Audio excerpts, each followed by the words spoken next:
Hey everybody, this is what I'm calling the moving things around video, which is basically just going to walk you through the process of moving projects between different software that you might be using. So particularly between your editor, whether that's Avid or Premiere, and Pro Tools for sound, and Resolve for coloring. We can also talk a little bit about After Effects, although that's not the primary focus of this. So I'm going to walk through the whole thing. If you look at the comments or the description below this video, I'm also going to post the time code so you can jump right to a particular time if there's a particular thing you wanted to look up how to do. So I'm going to start with just getting footage in the first place, and I'm going to start with Avid, and then we'll walk through the kind of same footage in Premiere. We're going to keep this simple, so this is just a demo project. And remember, in Avid, it actually doesn't matter a ton exactly what resolution you pick. Obviously, you try to pick the right one if you know the right one. The frame rate does matter because that is much harder to change later. We'll just say that. In this case, I'm bringing in some footage shot on the Sony FS7 that was shot in UHD, which a lot of times we sort of colloquially refer to that as 4K. That camera will shoot either. But this footage was shot at UHD resolution, and it was shot at 23.976. And again, we want to remember, even if you're shooting at what you think is 24, it's probably not actually exactly 24 if it's a video camera. So make sure that you're selecting the right one of those two options. If it was film footage and you're like going back to film, it might actually be exactly 24. In this case, I'm going to select this and go ahead and start this project. Okay, and normally we would organize our bin and set up proper folders and such. For today, that's not really the focus here, so let's just go ahead and bring some stuff in. I'm gonna right click and go to my source browser. And there's a couple ways we can bring things in. You could do import media to bring it in directly, and that'll sort of automatically transcode it for you as well. I prefer not to do that. I like to actually link it in the first place, so I have that a copy of that original clip in here before it's transcoded. In most use cases, either way should work. One example of where I prefer this way better is, let's say you're working with some sort of raw format like red footage, and let's say, as has happened to me, that you're working with some red footage, and knowing that they were shooting raw, the camera crew got a little sloppy somewhere along the way and was not bothering to reset their white balances and stuff like that. And so you have all that data. Ultimately, that will be fixable in color correction because it is recording raw. The issue is when you make your transcodes in Avid or Resolve or wherever else you're doing it, or your proxies in Premiere, they are going to work with whatever the settings for that already were. So if the sort of default white balance metadata that was recorded with the footage was wrong, it's going to make your transcodes with weird looking colors, and that'll be the footage you're kind of editing with. So this allows me to have that original footage in here and make changes if I need to. So I'll go to my source browser, and in this case, I'm actually just going to bring in just a couple clips from a in-class shoot we did.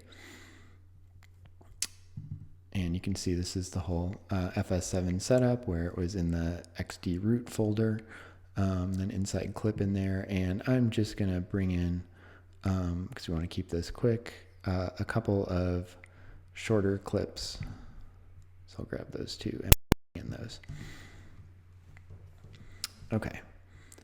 And so now those have shown up here, and I have the little linked note, and you can see the footage shows up. I can work with this way, but it's going to be really slow. You can kind of see it like jumping as I'm scaling through here. You know, when I press play, it takes a second to get going.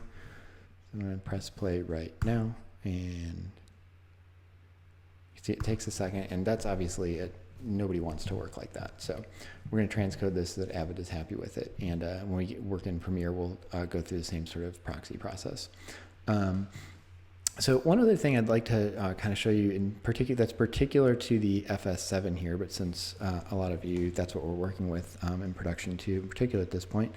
You'll notice the footage all comes in with this data track, video track, and all these audio tracks. And the fact is, I don't really need most of those. So A, I don't want to bother transcoding, empty audio tracks that I'm not going to use. And B, I don't want to keep around tracks I don't plan on using for something else. So something I'm going to do here is go to modify this. I'm going to unlink it. So I'm going to basically say like, okay, leave this clip in Avid, but kind of forget that it's attached to actual media for a minute. And now it's going to say it's offline. And once it's offline, what that allows me to do is do some modifications to it. So I'm going to go in here and say modify clip and go to set tracks. And I'm going to turn off any of these tracks that I don't want to bother transcoding. So in this case, that might be all the audio tracks, if I'm recording my audio somewhere else. Let's say that I kept a scratch track on audio 1, so I'll go ahead and keep that. And I'm going to turn off this data track down here at the bottom. And now I'm going to relink those. And I should be able to just leave the defaults here and say okay, and it connects them back up. But you notice now when I bring these up, it just has the video and that audio 1. So I've kind of gotten rid of some of the data and also made this clip easier to work with instead of having 12 tracks of stuff I don't need. Okay, so once I've got this in, like I said, we want to actually turn this into a form that Avid wants to work with. So I'm going to right click on these and go to consolidate transcode. And in this case, I'm going to do a transcode, and I want to pick what drive it's going to. This is going to be where that Avid media is going to live. So those will be where the files are going to be that you actually need anytime you're editing this footage. So for instance, if you have a couple different drives connected to your computer, but most of the time they're not going to be, make sure it's going to a drive that will be connected when you're editing this stuff. Otherwise, that footage will suddenly be offline. I don't like putting things on my own main hard drive here, just because my hard drive is generally full with other stuff, and if I put all my editing stuff on there, it would get filled up very quickly. So I tend to have external drives for every project. So I'm going to pretend this is the drive for this project. I have some options in terms of what codec and resolution I want to go to. In this case, I'm going to use this DNxHR, which will preserve the kind of same resolution. And there's several different quality levels of that that roughly are going to translate to these same things in the Apple ProRes. ProRes is basically the Apple version of DNX, which is the Avid version. They're different codecs. They treat things differently, but they're essentially used in the same way, have about the same quality levels. So just I have different quality levels here, I have different quality levels here. Since this is just for my offline edit, I'm just going to go with the sort of lowest bandwidth one here. That's going to be the smallest files. And, I want to keep my audio with it if there is any. Can also do this if you just want to make sure that everything matches together, which I hopefully recorded it the right way in the first place, but we'll just make sure it does. Okay, so now I'm going to transcode this, and this will take a moment to do. So I'm going to probably pause this for a second and come back when these are done, although it's 2 short clips, so it shouldn't take too long. Okay, so we're back. That finished. That took just a couple of minutes. Normally, obviously, a transcode is something I would do when I'm not pressed for time, and would do, usually I'll just start those running overnight and do a whole bunch of things while I'm sleeping, so it's all done in the morning. But in this case, we went ahead and did those. Okay, so now I have these clips loaded up, and you'll notice now this behaves much more quickly. That's kind of a weird clip there. Right, much more responsive to what I'm doing and kind of doing it immediately. It's a little slow because I have Avid and Resolve both running at the same time, which my computer's a little unhappy about, but we'll make it work. Okay, so for purposes of now, I don't really care what our edit is. I just want to walk you through the process. So let's just throw these couple of clips in here, so we have something to kind of see how it gets reconstructed.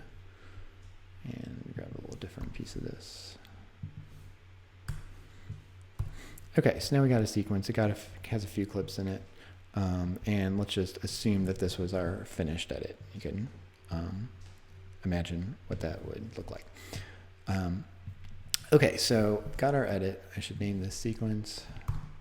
I would normally give it something more descriptive, but I'll just call it my edit. I'll put today's date. Okay. So now let's say this is our picture locked. We're ready to go, and I usually do want to have my picture locked before I'm going into visual effects or sound design or color. Color, sometimes you can do some roughing stuff in, but if I'm, before I really bring the whole project in, I really would like to have my picture locked so I'm not kind of chasing changes the whole rest of the way. So let's say this is my locked picture. So what I'm going to do first is I'm going to select the whole sequence. So just set an in point at the beginning, out point at the end, got the whole thing. Just to double, in this case, I want the whole sequence, so it wouldn't really matter, but I like to double check that I'm getting exactly the things I want. So I want all these clips through here. And then what I'm going to need to do is, depending on where I'm going with this, do a couple different types of exports. So in this case, this is my picture lock. I'm actually probably sending it off to two different ways. I'm sending it off to sound design, and I'm sending it off to coloring. So I'm going to need different things for each of those. So let's take a look at what those might be. So in Avid, I'll go down here, output, export to file. And I'm just going to throw this on my desktop here. So what I'm going to end up creating is essentially 3 different files. So first off, for my audio team, what I'm actually going to need is a video file that has the video output. We're going to send the audio a different way, but I basically need a video reference, so when they're doing the sound, they can see what they're referencing it to. And the way that we're going to send the audio is not going to bring video data with it. So the first thing I want to do is just output a copy of this for my Pro Tools session.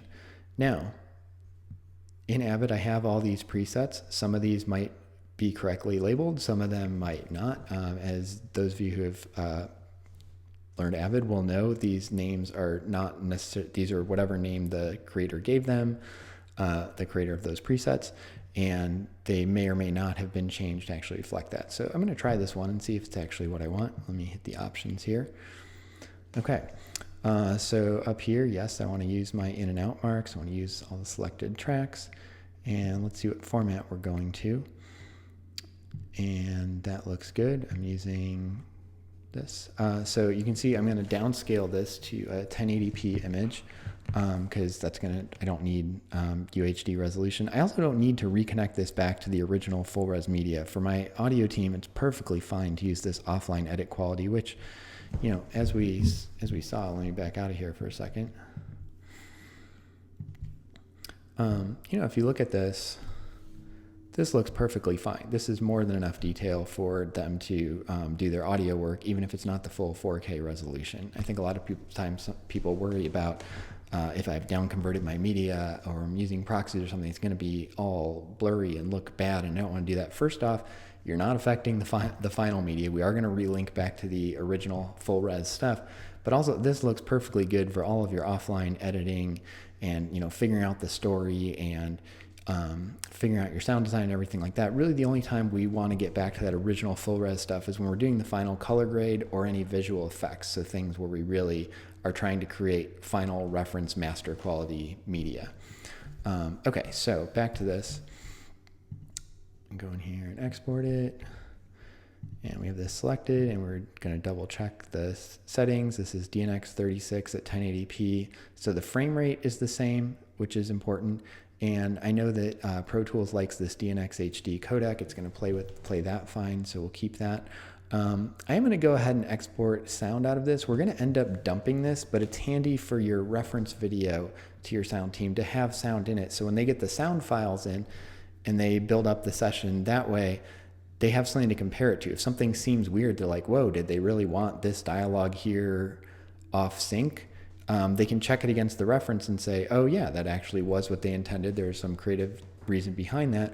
Or they can say, no, in the reference that dialogue was in sync, so something screwed up with our translation here. So this is just kind of a good safety net for my sound team to give them a downmix copy of the soundtrack to check their version against. Once they start working, they're just going to turn off these tracks and not listen to them and work with the raw tracks that we're sending instead. But this is nice to give them. So I'll do that. The resolution stuff is fine. I'm going to send a stereo track. Okay, so this all looks good. Okay, so I'm going to send this, and I'll call this video reference. Okay, and that's going to take just a second to export here because it's a short movie, about 20 seconds in this case. So it's going to export roughly real-ish time. Because I'm just converting it from one version of the DNX codec to another, so that generally goes pretty quickly.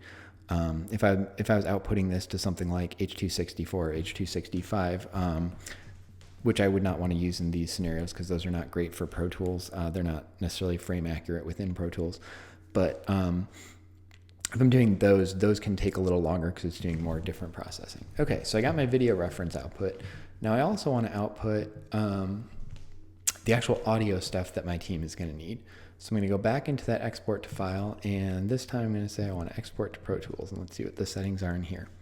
So the first thing you'll notice is up here, instead of being a QuickTime movie, which it was before, we're going to export an AAF sequence.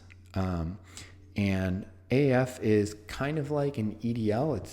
It's information about how to put a bunch of clips together. So there's like metadata saying, instead of a QuickTime, which is here's all the video and sound mixed down and here's the final output, this is saying, okay, you're going to use these files and you're going to put them together in this way. And it's going to have all that information about how they go together, but they're not actually going to have been merged together and lost any of that original data. So this way I can bring all my original stuff in and kind of pick up right where I left off. So I'm going to go AAF. And here, once I've selected AF, I'm going to check these things here. Again, I'm going to put use marks because I want to just export that from the in point to the out point. Again, in this case, it wouldn't really matter, but I just like to double check that I am exporting exactly what I think I am. You have some options here about use selected tracks versus including inactive audio tracks. In this case, I have all the tracks selected, so that's fine. I'm just going to include everything. If you had a bunch of empty tracks, this is where you could turn that off and deselect them down here and not send those over to your sound team. And I'm going to check the AF edit protocol over here, which just has to do with the way this is going to be put together. Now down here, I don't want to include the video. There is a way to use AAFs to send video.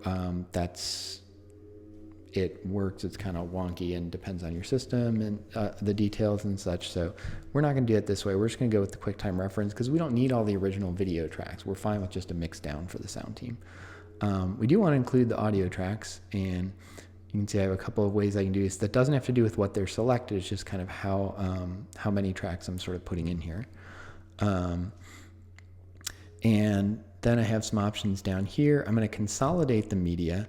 So consolidate means, let's say there was a 20-minute audio clip. I just left the audio running for a long time, and I only used 3 seconds of it. I could choose to just copy the whole thing and say, hey, it's audio media. That's not that big. It doesn't take up that much space. Most of the time I'm going to consolidate it. I'm like, if there's 20 minutes of it and I only use 3 seconds, I don't need to bring over all 20 minutes.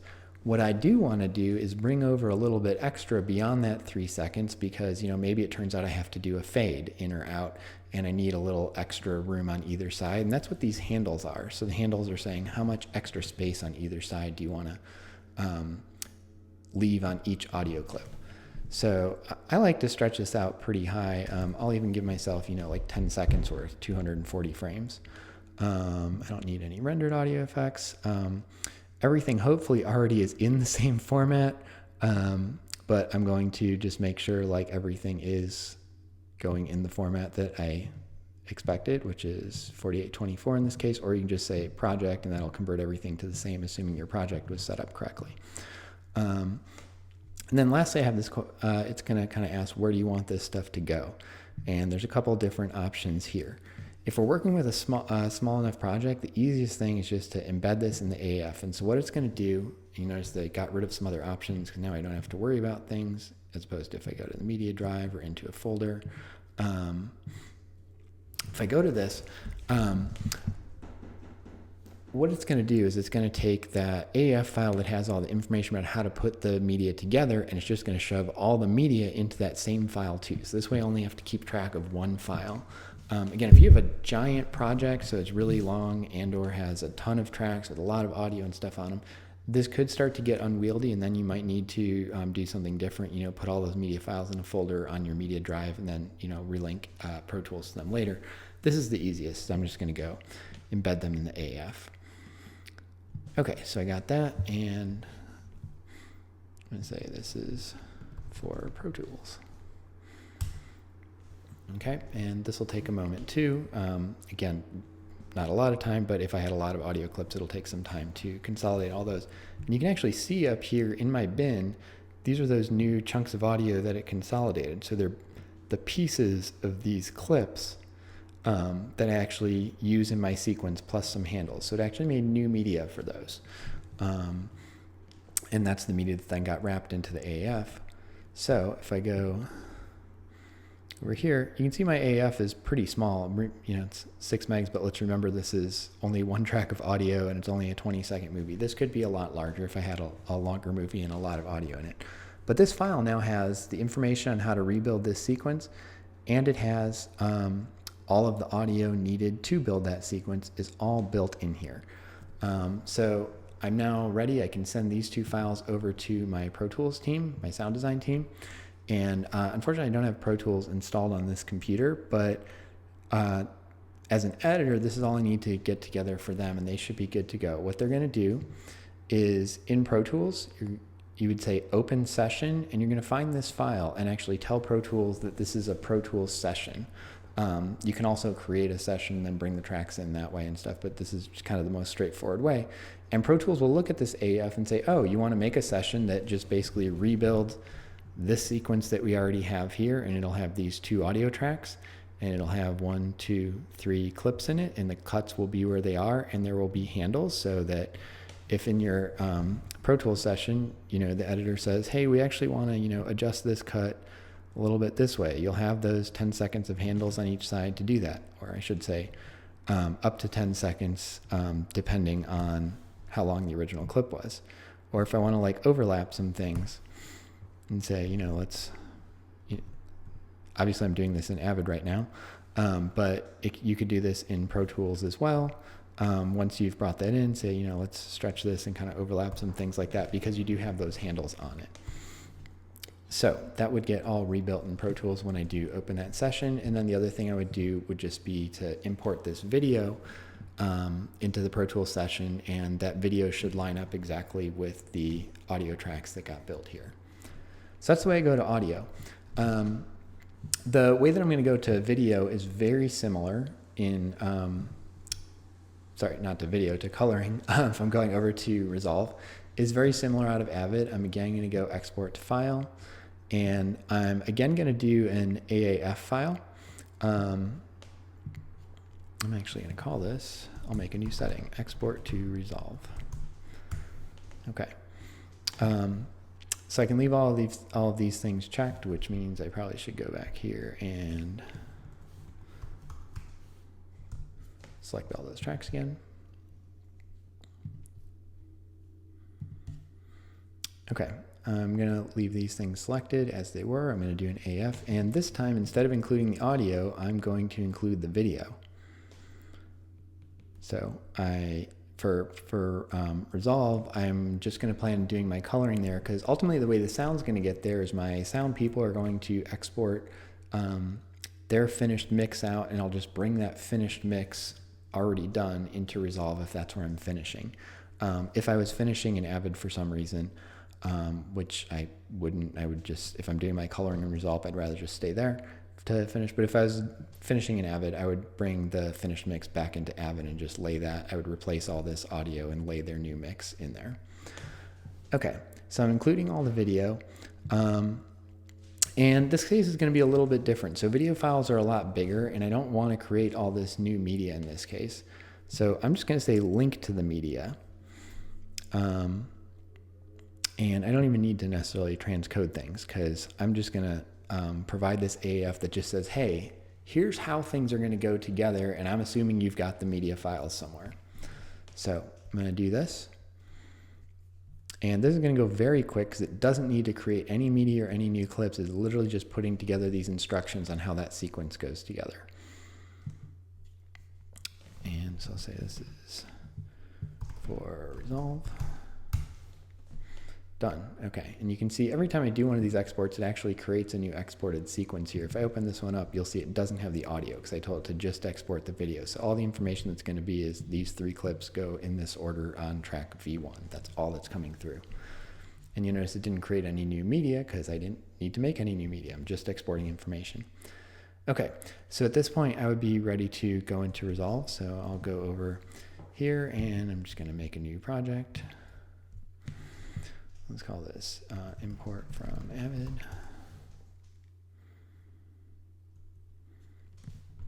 Okay, and this should be pretty straightforward here. So what's going to happen is I'm going to import a timeline.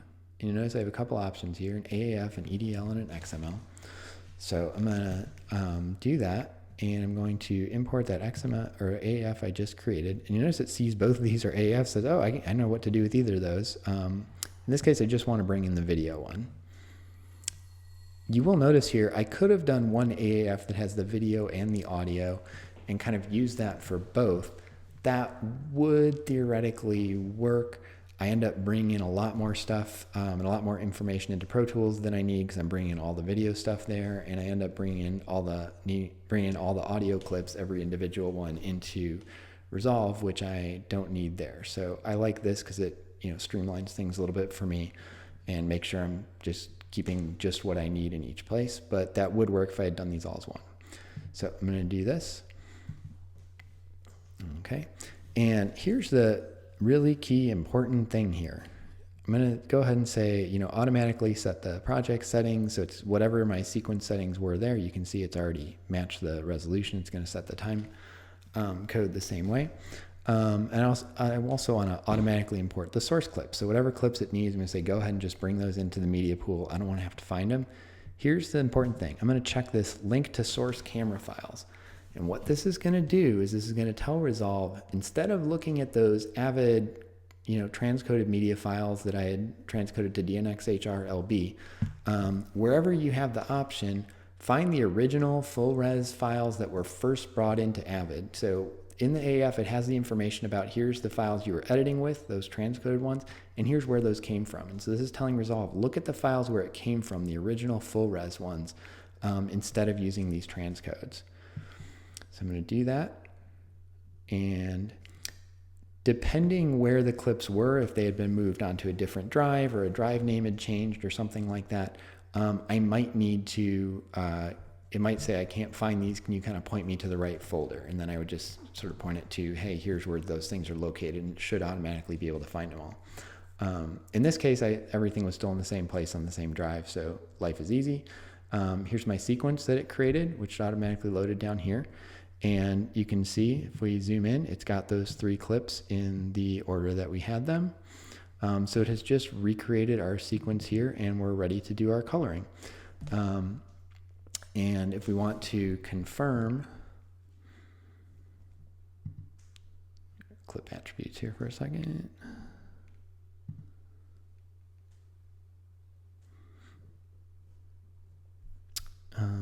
That's where the file is from. Actually, there we go, reveal in Finder. So let's make sure that it actually is looking at the original camera file and not the Avid transcodes. So I'll do reveal in Finder, and it's going to pull that up. And if I look where it is, it was in this XD root folder. It is the one that was created. It was the original camera file that was in this folder. It is not the transcoded one that we did when we did the import into Avid. So that's exactly what should have happened. I'm just confirming for you that did in fact work. And from here, we've got our stuff, and we're ready to go on coloring. And so now what I'm going to do is kind of back up and do this whole thing through from the Premiere standpoint. So I'm going to close down Avid, open up Premiere, and kind of walk through this whole thing again. Okay, so now we're over in Premiere, and we're going to do just the same kind of thing we did in Avid, walk through bringing media in and then getting projects out to be ready for Pro Tools for sound design or Resolve for coloring. So I'm actually going to end up backing out of this, but I want to kind of show you why. So I'm in Premiere, and I want to create a new project. We'll call this, put this somewhere where I'll find it later and can delete it. Okay. Generally, I don't advise putting things on your desktop, but I'm going to delete this in a minute, so it's fine. Temp demo ingest. files, import, export. Okay. And my scratch disk can also be the same as the project. Normally I'd put these on an external drive because that's where I want all my stuff to go. But here's the important thing. I'm going to go to my ingest settings. And if you're working with really simple footage like our NX3 shoot that Premiere can just handle natively pretty well and can keep up with pretty well, you don't need to bother with this. But if you're working with anything more complicated, so whether it's the XAVCI stuff off the FS7s, or certainly if it's any kind of raw codec like coming off of the Red, or coming off the, if you're doing some raw shooting with the FS7s as well, Premiere is not going to be happy trying to work with that stuff live in its full res thing. It will run, I can have it there, but it's going to be slow and not responding super quick. Which is just going to be annoying and make it hard for me to edit. So what I want to do, just like I would in Avid, is convert this into something that it can work with a lot easier to do my offline edit, and then we'll reconnect it to the high-res stuff later. So I'm going to check this box and say, okay, when I bring something in, what do I want to do with it? And what I'd like to do here is create some proxies. So I could transcode it, which is the same thing we did in Avid, and that workflow would essentially work the same. Premiere, I would actually recommend doing proxies, which is going to approximate the same workflow as we had in Avid. It just kind of works a little smoother in Premiere to do that than to go through transcode, I think. So I'm going to do this, and then I have this option here. I need to say, okay, well, what kind of proxies should I create? And there's some presets here. And if you like one of these, that's great. In this case, I already have one that I've created that works great with the FS7 footage, because it's designed for this DNxHR, 23.976 frames, UHD resolution, great. But let's say I didn't have this. Let's say it's your first time working here. So I actually need to do a new ingest preset. This is a button that they've put in here so that I can look around and find an ingest preset to add, but I usually don't have a .epr ingest preset file just laying around that's going to do what I want it to do. So this is the thing where I said I'm going to need to back out of this for a second. What I actually need to go is to go into a different program. So I'm going to go to Adobe Media Encoder, which is part of the same Adobe suite. And this is basically, this program is getting used a lot within Premiere. It's kind of all the under the hood stuff when it's converting things and stuff. You just don't see it, but I actually need to open this up as its own program here. And what I'm going to do down here on the lower left, there's preset browser, and I can click on this little plus sign and say create an ingest preset. And this is where I'm going to create that thing that says how to convert stuff and what it's going to do. And then that'll be the preset that I then tell Premiere to import and bring in. So I don't need to do this every time. Hopefully once I've created a good ingest preset, like I said, I've already created this one. So if I was doing this on my computer here, I would just select this one because I already know this one works and has the stuff that I want. It gives you the details on it down here. It's that same DNxHR LB codec that we used in Avid when I was transcoding in there. But for the first time, it's a little confusing because you look at these and you're like, well, I know H.264 isn't really usually great for me to be working in. I got some ProRes options, so okay, maybe I could use one of these. I don't know what Cineform is. I'm not doing VR. So you could choose one of these and things would probably work fine, but I want to make sure I'm getting exactly what I wanted. So I'm going to call this, this is a test preset for FS7 UHD footage.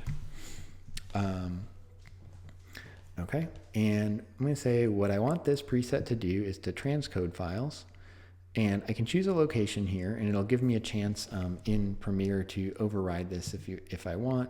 I'm going to say my default location is going to be go to this hard drive, and I'll put a little folder on here. It says Premiere proxies. Okay, and this won't end up mattering because I have a chance to change this if I want. Okay, format. Now you'll notice I have a bunch more options here than I did here, where it's just these sort of presets that Premiere comes with. Here I have kind of the whole world open to me, what kind of format I want to go. I would again recommend either your Apple ProRes or your DNxHR, DNxHD. Those are two codecs that are really designed to be used during the editing process. They are super stable and robust and accurate, and the editors, being the editing software, works really well with them. They're intra-frame, so you don't have to worry about data from one frame that it needs to access to get another. Each frame's encoded on its own. So I'm going to just stick with this one because I always like that. Whoops. And then I was just scrolling my mouse. So within that format, there's a whole bunch of options within there for what I could do. And these are the same options that were available in Avid. They're just organized a little differently. I want the same thing. I want the DNxHR LB UHD 23976 because I shot in UHD resolution. This was my frame rate. And this is kind of my lowest bandwidth, smallest file, which I'm fine with for my proxies. We saw last time it looked fine. Okay, so I got all that set. I'll hit OK. And now I have this preset created. Now what I need to know is, where is this so that I can find it and bring it into Premiere? So I'm going to right click on it and go Reveal Preset File. And it's going to come up here and show me where it is. I'll blow this up a little bit. It's in my documents, Adobe Media Encoder, 14.0 presets, and it's in there. Now, if I create another preset, it's going to go in the same place. It's not like every time it creates these go into weird places. So if you've done this a few times, you know where it's going to end up, but this is always a way you can find it. So now that I know where that is, I'm going to go back into Premiere and say I want to add a preset, but this time I know where I'm looking. I'm going in my Documents folder and in Adobe Media Encoder 14.0 presets. Oh, and there's that one I created. So now I can bring this one into Premiere. It adds it to this list. So now I have another one on the list. You can see all those settings look like what I wanted. And now I'm in good shape. It's also going to ask me again here for the proxy destination, and this will override whatever I created in Media Encoder. That's why I said it doesn't really matter. So the default here is same as project. So wherever the project is, it's going to create those there. Or I can say, hey, use that preset destination. Or I can put it in a different place and just choose the location and put it wherever I want. In this case, I just created this folder to put it in. I'm going to go ahead and just use it. Okay, so you'll notice I did all that when I was creating the project. You can do this later, but it's easiest if you just do this all at the start, and then you're set up. And if you watch what happens when I bring footage in, it's going to kind of automatically handle all this behind the scenes for me because I took a little time at the start to set it up right. So I'm going to go to my media browser and I'm going to find that same footage that we used.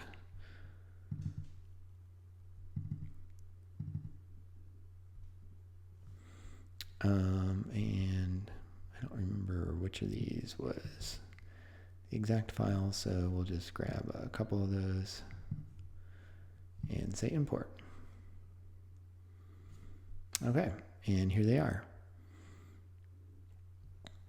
Now, these are here. I could start editing with them. I can bring one up into my editing preset there. And I could start working with the file as is. What's actually happening behind the scenes here is if I flip over to Media Encoder, and if I didn't have Media Encoder open, it would actually open itself and kind of stay in the background. So I can keep working in Premiere if I want. But in the background, it's actually generating these proxy files. So this is kind of nice, and I didn't show you, but in Avid you have this same option. When you set to transcode, you can basically say do it in the background or do it in the foreground, or like kind of stop everything and do it. Right now I'm still kind of working with these original files, but as they get created, I'm going to start seeing the proxies. So let's just do the same thing we did before. We'll grab a couple of clips of things, throw them into a sequence.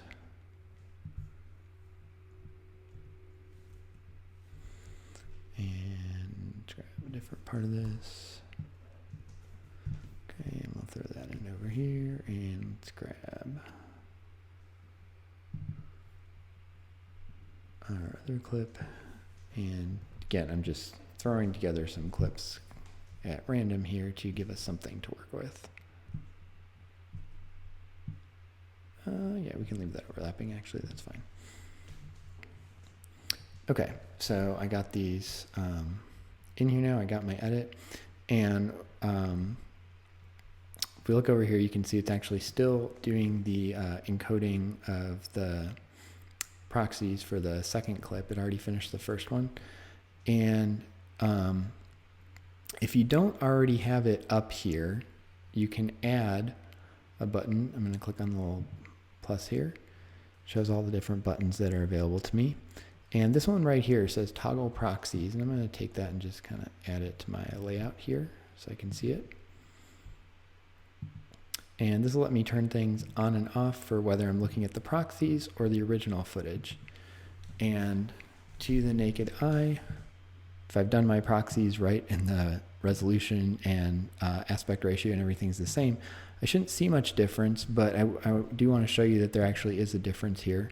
Okay, so I was looking around for a bit to find some place where you can actually see the difference between the proxy and the original, because these proxies look really good. They are, 4K proxies. If we had created them in lower resolution, maybe it'd be easier to find. And I did find, if you're curious, if you look at kind of the back of this chair here, you can just subtly see the difference. There's with the proxy view, and there's the original media, and this is this little toggle button to turn them on and off.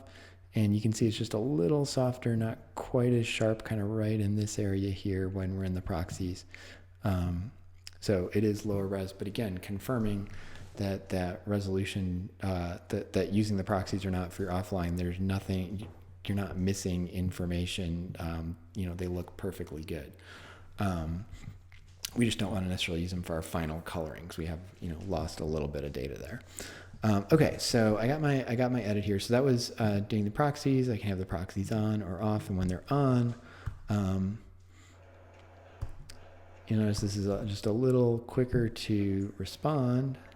You can kind of jump through things, play where I want, stop, and if I go to the full res media, you can see it's just jumping a little bit. It's not quite keeping up with me as I'm moving. I hit play and it takes a second to go. Okay, so I'm going to stop it here and hit play. There we go. And I jumped somewhere else, hit play, and it took a second. So it's just a little slower as opposed to with the proxies where hit play and it's playing. It works kind of instantly, so you don't have that little bit of lag. And again, depending on what your original footage was, the XAVCI stuff isn't super intensive. This was like, 5K higher. 5K red stuff that was not super compressed, and the data files are a lot larger. You'd see even more of that lag, so it'd be even more important to use the proxies.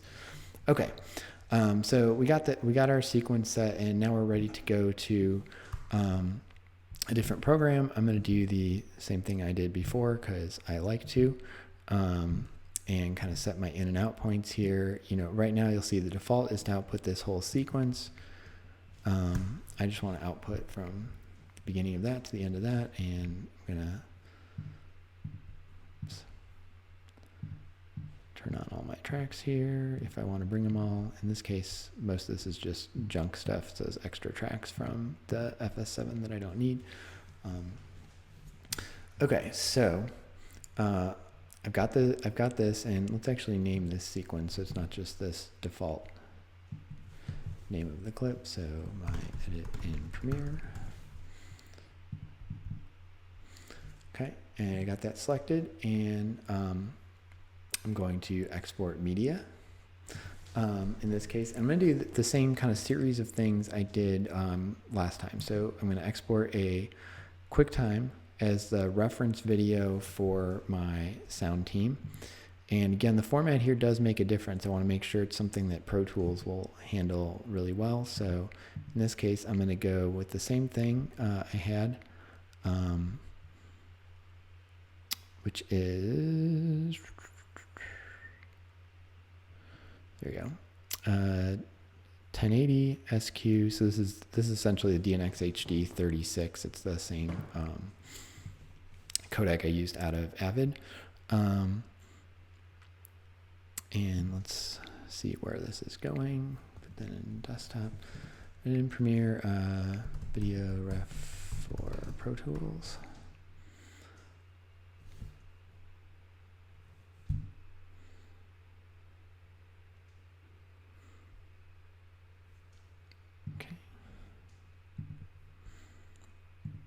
I do have the option in here. I could export this as a QuickTime. And then I'd have to go into my video settings here and choose that format this way. If you notice, I can get to the same options that I wanted to do. There's my, I'm just putting it in a QuickTime wrapper. So either of those ways I did that, whether I selected the format up here, or I selected it as a QuickTime and then put that inside it. The media, the actual codec and encoding is going to be the same. It's just a question of what the wrapper is around it. Pro Tools would read either one of these, but I'll go ahead and just do it in a QuickTime so we're consistent. Again, I'm going to export my video and my audio as a reference. Let's just see our audio, 4816 stereo. That sounds great. So we'll go ahead and export this. This should go pretty quickly, because again, it's only a 20-second video. And this again is not the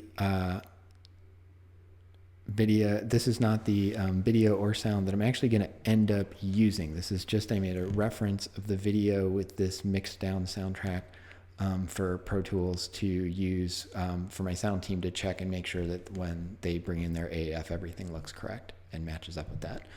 Okay, so still with the same sequence selected, now I'm going to make an AAF just like I did in Avid.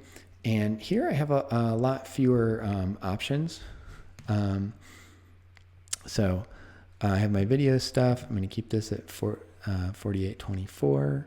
I want to embed all the audio just like I did in Avid. And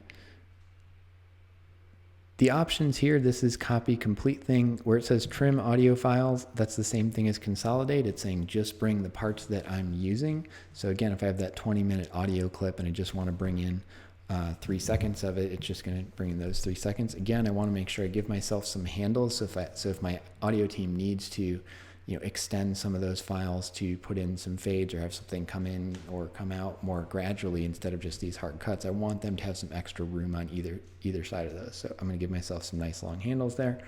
Your sound team, if they give you specific instructions, might tell you what kind of handles they want. I like to do 10 seconds just because it's audio, it's cheap, the data doesn't take up a ton of space, and I'd rather have more handle than I need than less. Sometimes you might just do 3 or 5 seconds, and that's usually going to be enough. Okay, so I got that. I did it in Premiere, AF for Pro Tools.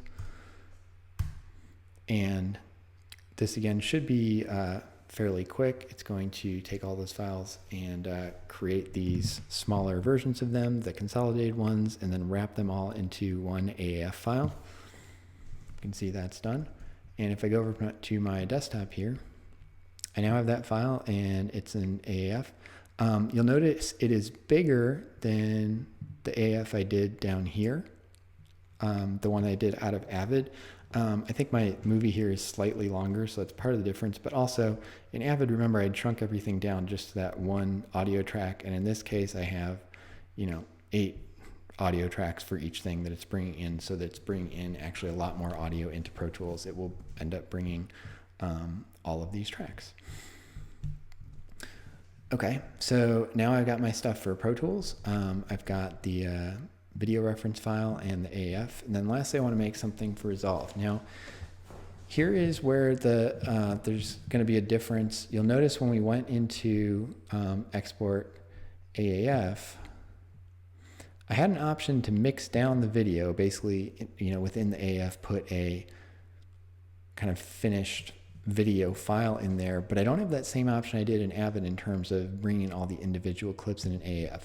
So we are not going to be able to do an AAF out of Premiere into Resolve. So we're going to have to use something else instead. Luckily, we have some other options here. And what I would recommend is using the Final Cut Pro XML. That doesn't mean we're going to Final Cut Pro. It just means it's using the XML form that Final Cut used to move things around. Okay, and I don't have any choices for this. It's just going to say you're doing an XML. Here it is. And I'll say video for Resolve. Okay, and it's going to put that together. And just like our Avid, where do we go? Our Avid AAF resolve, which you'll notice was very small,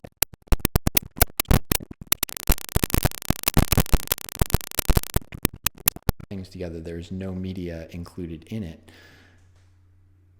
And the other thing we'll see when we get this into Resolve is this is actually going to bring in all my video and audio. So it kind of puts them all together in one file. Now, you might be asking, well, if this has it all in one file, why can't I just use that for my sound team as well?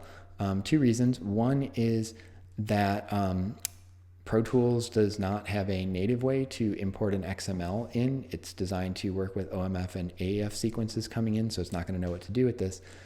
Second is I still need to get the audio media into Pro Tools somehow, and it was really handy when I could embed those consolidated things inside the AAF, and I just move over one file and Pro Tools unpacks it and rebuilds my sequence and has all the media right there in the same place. As opposed to if I'm bringing something without that media, I have to find some way to get all that media manually kind of copied over and relinked into Pro Tools. So even though it has information about all the audio and video in this one file, this isn't going to be good. The XML is not going to be a good form for going into our sound design. Okay, so I got all those files exported at this point. I got a video thing for Resolve. I got this reference for Pro Tools or Resolve. I didn't mention that with the Avid one, but I do think it's handy to take your video reference into your Resolve session as well and just line it up and make sure everything lines up right and that all the clips are where they're supposed to be. There have been bugs in certain versions of Premiere where it would bring some clips in kind of offset a few frames, and it was close enough to looking like it was supposed to that you wouldn't necessarily catch it at first, and so that's where having that reference track can be handy. We'll go ahead and do that this time so you can just see what that would look like. But now I'm done in Premiere, and I'm going to go over into Resolve, and I'm going to make a new project again, and I'll call this import from Premiere. Okay, so it looks just the same. I'm going to do exactly the same thing I did out of Avid. I'm going to start by saying import a timeline, and it says like it could bring in AAF, which we did out of Avid. It can bring in an EDL. EDLs are a very simple format, which is good and bad. The bad news is they don't carry some additional information that you'll get with an AAF or an XML, which is why I don't recommend those as a default. The good thing is because they're so simple, they're pretty foolproof. So if you're having errors with anything else, you can always go to an EDL, and that's kind of like the simplest possible thing. The kind of standard EDL format has been in existence for decades. You can find basically first generation computers that know how to read an EDL, and it essentially hasn't changed. So some more complicated things like effects and stuff do not work well in it because they were not in existence when the format was created. But just about any editing software in the world knows how to read, generate, and import an EDL. So if all else fails, that's always something you can fall back on. But it's a little less, because it's so simple, there's some information that might not come through, so it's not kind of our first choice. Okay, so I say I want to bring in that XML, and let's find it. Here's my XML coming out of Premiere. And you'll see I'll get kind of all these same options to start with. The one thing I don't get here is that option for link to source camera files is grayed out. And the reason for that is when I'm in a proxy workflow, when it does the export, it assumes you don't want to use the proxies. So the XML already kind of was linked to the original camera file. So I don't need to tell it use those. It's the only ones it has information about. I can't use this XML to link it to the proxies even if I wanted to. Okay, resolution looks correct like what we want. I'll hit OK. And it brings everything in, and there's my sequence recreated, hopefully. Let's zoom out a little bit and see.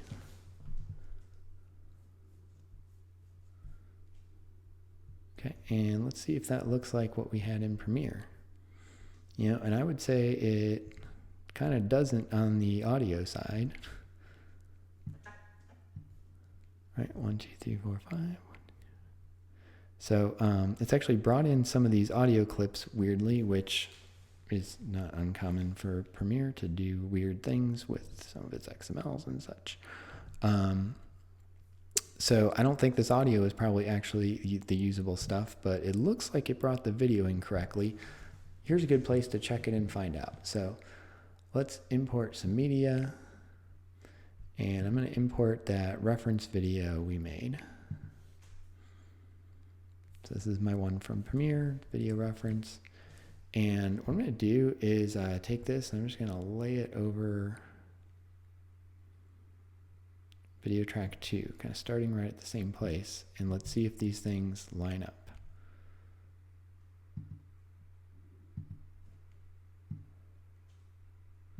Okay, so if I make, whoops, wrong one, make video 2 inactive, so I'm seeing video 1 below it, they should look the same because it should have the same media in both places. I'm just checking. So we go through here, it looks like we got the right frame of everything because everything seems to line up exactly.